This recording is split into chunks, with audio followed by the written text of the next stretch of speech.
में कौन से सन में ये बता दें? ये 2018 की बात है। 2018 में एक ग्रुप पंजाब से आया था और उस ग्रुप के अंदर एक खातून थी। उस खातून ने जेब में कुछ पैसे रखे थे, कुछ पैसे अपने ख़र्च के लिए रखे थे और कुछ पैसे इमाम की ज़री में डालने के लिए। जब वो अंदर चली गई तो चूँकि आपको पता है रश बहुत ज़्यादा होता है, तो खातून ने जब पैसे निकाले तो इत्तेफाकन गलती से जो ख़र्च वाले पैसा था वो अंदर डाल दिया, जो अंदर डालने वाला पैसा था वो रह गया। जो ख़र्च वाले पैसे तकरीबन 5000 का नोट था वो अंदर डाल दिया उन्होंने। जो उन्होंने इमाम के लिए रखा था वो जाहिर सी बात है 1000 या 1500 की रकम थी शायद, वो रह गई। अब बाहर निकलती हैं, निकलने के बाद जब उसे इंकशाफ होता है तो वो अपने सालार से जाके कहती हैं कि ये मेरे साथ ये मामला हो गया, मेरा ख़र्चा चूँकि मैं मौला के ज़रिए के ऊपर डाल के आई हूँ, आपके पास कोई ऐसा ज़रिया है कि जो जाकर उनको बताएं कि मेरा पैसा मुझे वापस दे दें, जो मेरा पास मौला का जो पैसा रखा हुआ है मैं मौला के ज़रिए में डालना चाहती हूँ। तो सालार ने कहा कि ये तो मुमकिन ही नहीं है, चूँकि मौला के ज़रिए पर आप अकेली तो नहीं, कितने लोग पैसे डालते हैं और 5000 के नोट पता नहीं कितने लोग डालते हैं, हमें नहीं पता कि कहाँ पर आपका पैसा चला गया। कहते हैं कि वो होटल चली गई और जाकर परेशान थी और रात को इमाम रज़ा अलैहिस्सलाम ख्वाब में आए और आकर इमाम ने कहा कि फ़लाँ दरवाज़े पर तुम जाओ, जाकर मेरा एक खुद्दाम तुम्हारा इंतज़ार कर रहा है। ठीक है नहीं, वो एक मरतबा आती है और आकर अपने सालार से कहती हैं मुझे फ़लाँ दरवाज़े पर लेकर चलो। वो सालार आता है और आकर उस दरवाज़े पे लेके आता है। जैसे ही वो दरवाज़े पे उस खुद्दाम ने उस खातून को जैसे देखा, आगे बढ़ा और 5000 का नोट उठा के कह रहा कि इमाम रज़ा ने तुम्हारा नोट तुम्हें वापस कर दिया। ये 2018 का वाक़या है। ठीक है जी। अच्छा, एक और दूसरा वाक़या है हमारे गिलगित बल्तिस्तान के मुताल्लिक़। ये पुराना वाक़या है, तकरीबन ये कोई आज से कोई 20-25 साल पहले का वाक़या है। एक ग्रुप आया यहाँ ज़ियारत के लिए और आने के बाद चूँकि मौला के दस्तरखान की टिकट मिलती है, आपने देखा होगा कि वहाँ से टिकट मिलती है, तो एक मरतबा कुछ ज़ायरीन को पता ही नहीं था, लेकिन कुछ ज़ायरीन को बहरहाल टिकट कहीं से मिल गई। एक बिल्कुल बेचारा सीधा सादा और इंतहाई मौला का चाहने वाला जिसको कुछ भी पता नहीं है, वो वहाँ पर अपने मुसाफिर खाने में बैठा हुआ है। ये लोग वापस चले गए। वो जाने के बाद ये लोग बड़े फ़ख्रिया अंदाज में कहने लगे कि देखो मौला ने हमें जन्नत का टिकट दिया है, तुम्हें मिला या नहीं मिला?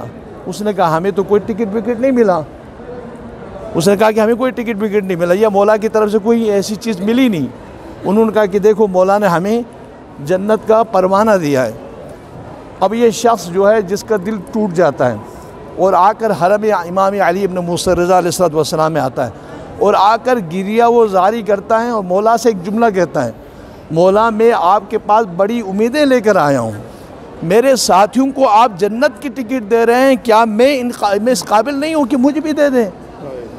कहते हैं कि उसी वक़्त ज़री के अंदर से एक टुकड़ा कागज़ का उड़ता है और उसके हाथ में पहुँच जाता है और उसके ऊपर ये जुमला लिखा हुआ है कि मैं अली इब्न मूसा रज़ा तुम्हारी जन्नत की ज़मानत देता हूँ। अल्लाहुम्मा सल्ली अला मुहम्मद व अला मुहम्मद, सलवात पढ़े मोहम्मद व अला मुहम्मद।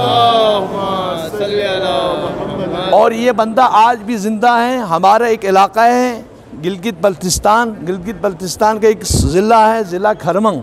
उस ज़िला खरमंग का एक गांव है पारी, उस पारी का रहने वाला है और ये वाक़या नकल करने वाले मौलाना जवाद हाफिज़ी साहब है। मौलाना जवाद हाफिज़ी साहब, उन्होंने ये वाक़या बयान किया और वो शख्स आज भी ज़िंदा है और उसके पास वो पर्चा, वो जो मौला ने जो लिखकर भेजा है वो आज भी उसके पास मौजूद है।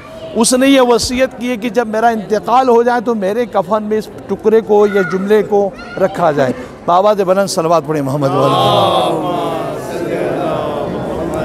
ये नामुमकिन बात नहीं है कि हमारी मफातिउल किताब मतलब मफातिउल जिनान आपने किताब पढ़ी है, उस मफातिउल जिनान के अंदर भी ये वाक़या मिलता है कि शब जुमा जो भी इमाम हुसैन अलैहिस्सलाम की ज़ियारत करता है तो शब जुमा जनाब ज़हरा मदीने से चलती है अपने बेटे की ज़ियारत के लिए और जनाब खदीजा ताहिरा मक्के से चलती हैं और नूर की अमारी में बैठकर करबला की तरफ शब जुमा इमाम हुसैन की ज़ियारत के लिए जाती है। तो एक आलिमुद्दीन ने ख्वाब में देखा, शेख अब्बास क़ुम्मी ने अपनी किताब मफातिहुल जिनान में नकल किया है, एक मरतबा कहा कि ये नूर की अमारी जा रही है और मैं भी गया और जाकर मैंने देखा ऊपर से कुछ कागज़ फेंके जा रहे हैं, कुछ कागज़। मैंने पूछा कि ये अमारी किसकी है? कहा कि ये ताहिरा जनाब खदीजतुल कुबरा और फ़ातिमा ज़हरा सलामुल्लाह अलैहा की हैं। ये माँ बेटी दोनों हर शब जुमा ज़ियारत इमाम हुसैन के लिए करबला जाती हैं। तो बस एक मरतबा जैसे ही मैंने पम्फलेट को नीचे से उठा के देखा, खोला, तो उसमें एक जुमला लिखा हुआ था, मैं फ़ातिमा ज़हरा माँ हूँ हज़रत मौला हुसैन इब्न अली की, मैं माँ हूँ जनाब ज़हरा हूँ, मैं ज़मानत देती हूँ हर उस शख्स के लिए कि जो शब जुमा मेरे मज़लूम बेटे की ज़ियारत करता है। इन अजीम हस्तियों की बारगाह में हर किस्म की नियामतें हैं, हर किस्म की जो है दुनिया आखिरत की तमाम हाजात यहाँ पर पूरी हो सकती हैं। आप जो बीमार हैं खुदा न खास्ता, तो वहाँ जाएँ और जाकर वहीं पे मेरे ख्याल किस दिन बांध देते हैं, अब वो बांधने नहीं कहते हैं, दिल को बांध के जाएं। बस आप वहाँ जाएँ और जाकर दुआ मांगें इंशाअल्लाहुल अज़ीज़।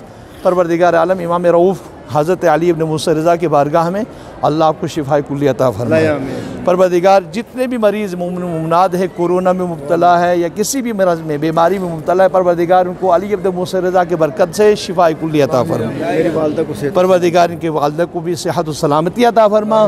क़िबला माशाअल्लाह 2-3 घंटे से मुसलसल आपके साथ मुसलसल खिदमत दीन में मसरूफ़ है, आप लोगों की बेहतरीन रहनुमाई कर रहे हैं।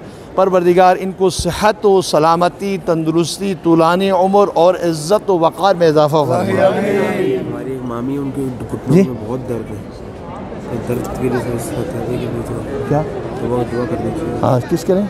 मामी हमारी। अच्छा मामी। परवरदिगार ये जो कह रहे हैं कि मामी बीमार है, परवरदिगार उनको भी जल्द अज जल्द शिफाए कुल्ली अता फरमा। हमारे एक डॉक्टर साहब हमारे भाई हैं, दोस्त से ही बीमार रहते हैं, परवरदिगार इनको भी शिफाए कुल्ली अता फरमा। और जितने भी मरीज़ हैं, मोमिनीन मोमिनात हैं, हमारी ख़वातीन को भी देखा होगा, बुज़ुर्ग हैं, इतना तूलानी सफ़र करके आई हैं, शाम से आ रही माशाल्लाह, शाम की तमाम ज़ियारतें करके करबला की सार, इराक़ की ज़ियारतें करके ईरान की आखिरी हमारी ज़ियारत यहाँ आई अभी ज़्यादा। हम शाम से आ रहे, बीबी ज़ैनब से शुरू किया ज़ियारत का सिलसिला, जनाब ज़ैनब से शुरू किया। हम हलब भी गए अल्हम्दुलिल्लाह, हलब भी जाकर उस जगह की ज़ियारत करके आए जिस जगह पर इमाम हुसैन का सर मुबारक रखा गया था। जी हलब भी हम होकर आए। जी हम अभी वहीं से आ रहे हैं। और फिर उसके बाद इराक़ की तमाम ज़ियारतें करके हम यहाँ आए और इंशाअल्लाह ये दुआ करें कि अल्लाह हमें इन ज़ियारत की हिफाजत करके अपने क़ब्र में लेके जाने की तौफ़ीक़ अता फरमाए। असल चीज़ यह है, ठीक है ना, आपने हिफाजत करनी है। अगर आप हिफाजत करेंगे, हिफाजत कैसे होगी? हिफाजत एक चीज़ से होगी, वो ये है कि आप वाजिबात इलाही को अंजाम दें, मुहर्रमात इलाही से बचें, गुनाहों से बचें। जो बंदा गुनाहों से बचता है उसकी ज़ियारत महफूज हो जाती है, ठीक है नहीं है? सज्जाद मुर्तज़ा नकवी वास्ते बेटे दी दुआ जी, सज्जाद मुर्तज़ा नकवी बेटे वास्ते दुआ करें। परवरदिगार उनको बेटा अता फरमा। परवरदिगार इमाम रज़ा के सदक़े में जो बे औलाद है उनको जल्द अज जल्द औलाद स्वालिह औलाद नरीन अता फरमा, और जिनके यहाँ औलादें हैं उनको स्वालिह फरमा। परवरदिगार जो बीमार हैं उनको शिफा अता फरमा। इमाम ज़माने के ज़ुहूर में ताजील फरमा। मक़ाम मुअज़्ज़म रहबरी आग़ा सिस्तानी सईद मुक़ावमत मुजाहिदीन इस्लाम को सेहत व सलामती, तंदुरुस्ती, तूलानी उम्र अता फरमा। दुश्मनान इस्लाम को निस्त नाबूद फरमा। इमाम ज़माने के ज़ुहूर में ताजील फरमा। उलमाए हक़ का साया हमारे सरू पर क़ाइम दाइम फरमा। मोमिनीन को मुत्तहिद होकर इमामों की ज़ियारत मारिफत के साथ करने की तौफ़ीक़ अता फरमा। आज विलादत बासआदत मौला कायनात अमीरुल मोमिनीन अली इब्न अबी तालिब अलैहिस्सलाम का दिन है। आप सबको हमारी तरफ से बहुत बहुत मुबारक। ये कायम टीवी वाला नेटवर्क का अच्छा, हाँ कायम टीवी, अलकायम टीवी, जी कायम टीवी, अच्छा नेटवर्क के बरादर बुजुर्गवार का बहुत शुक्रिया अदा करता हूँ कि इन्होंने टाइम दिया और ये पूरी ज़ियारत माशाल्लाह इन्होंने दिखाई। और आप मोमिनीन जो देख रहे हैं, नाज़रीन जो देखेंगे, और इंशाअल्लाह अज़ीज़ आपको लुत्फ़ आएगा कि कितनी अच्छी ज़ियारतें हो गई अल्हम्दुलिल्लाह। परवरदिगार हमारी ज़ियारत को कबूल फरमाएँ और कायम टीवी की तमाम टीम को तरक्की अता फरमाएँ। रहमतिक या जब जा रहे हैं खैरियत से। इंशाअल्लाह।